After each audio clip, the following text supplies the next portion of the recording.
Hello everyone and welcome. In this video I'm going to talk about switch statements in C++. So let's get into it.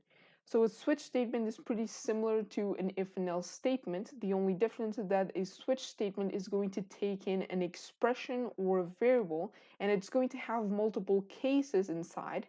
And in each case it's going to compare the expression that you want to a certain value, and if they are equal it's going to execute some block of code. Okay, now in switch statements, you can only use numerical expressions or variables as your arguments, right? You can't use strings, you can use booleans, you can't use any of those other data types. You can only use numerical expressions. Now, an expression would be something like x plus 2, y times 4, z plus y. All of those are going to be expressions if all of those variables are numeric values. Okay, so let's get into it. So I'm going to write switch and then parentheses. Now inside of these parentheses, I'm going to put the expression I want to compare each case to. Now I'm going to say, for example, x plus 2. Now you could have written x, you could have written x times 4, anything you want really, as long as it's a numerical value. And then I'm going to write these curly braces, and inside of the curly braces I'm going to define each case. So I'm going to say case 5 colon, and then I'm going to say cout x, and then I'm going to say break.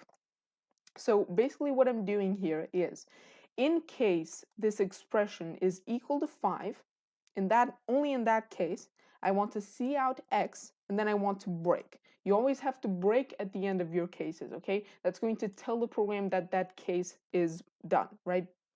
So if I run this, then this is going to output 5. Sorry, it's going to output 3 actually, because it's cout x, right? So basically what's happening is, if x plus 2 is equal to 5, that's what I'm seeing in this case, which it is, right? Because x is equal to 3, and so 3 plus 2 is equal to 5. I'm going to cout x, so I cout a 3, and then I'm going to break this case. So that's the basics of how this statement works. Now you could have put any number of cases you want. You could say case 10. So if x plus 2 is equal to 10, I want to cout x plus 3, for example, and then I want to break the case, right? So if I say instead of x plus 2, I'm going to say x plus 7. And now if I run this, this case is going to be executed. So it's going to cout x plus 3, and then it's going to break this case. Okay? Now, something that is similar to if and else statements is that you can add a default case. So in case none of these are met, you're going to perform some operation. So to do that, you're going to write default, like so, and then colon, and then whatever you want. I'm going to cout, for example, no cases, and then I'm going to break. Oops, break, like so. So only if none of these are true, only if none of these cases execute, I'm going to execute the default case, which is equivalent to the else clause in the if and else statement, right?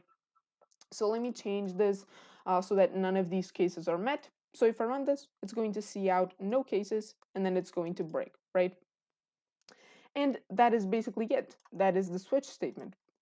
It's actually that simple. So basically you write switch, and then you write some expression, and then in each case you're going to compare that expression to a certain value. If they are equal, you're going to execute some code and you're going to break the case.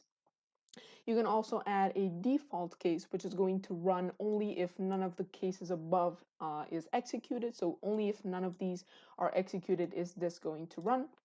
The expression has to be a numerical value. Let me show you what happens when I put a string in here. So let me say hello, for example, and if I run this, this is going to give me an error. It's going to say switch quantity, not an integer. Now, what happens when I put a character in here? So let me say 8, for example, and let me run this.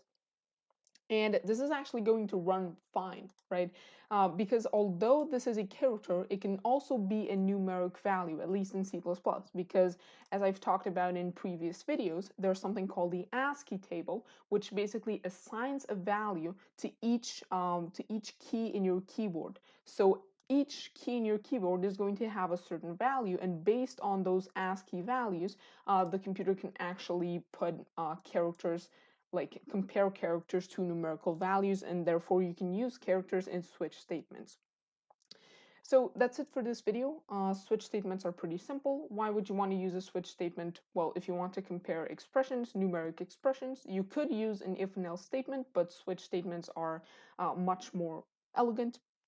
So that's basically it for the video. If you have any questions, don't hesitate to ask. I hope that was easy to understand. Thank you for watching, and I'll see you in the next video.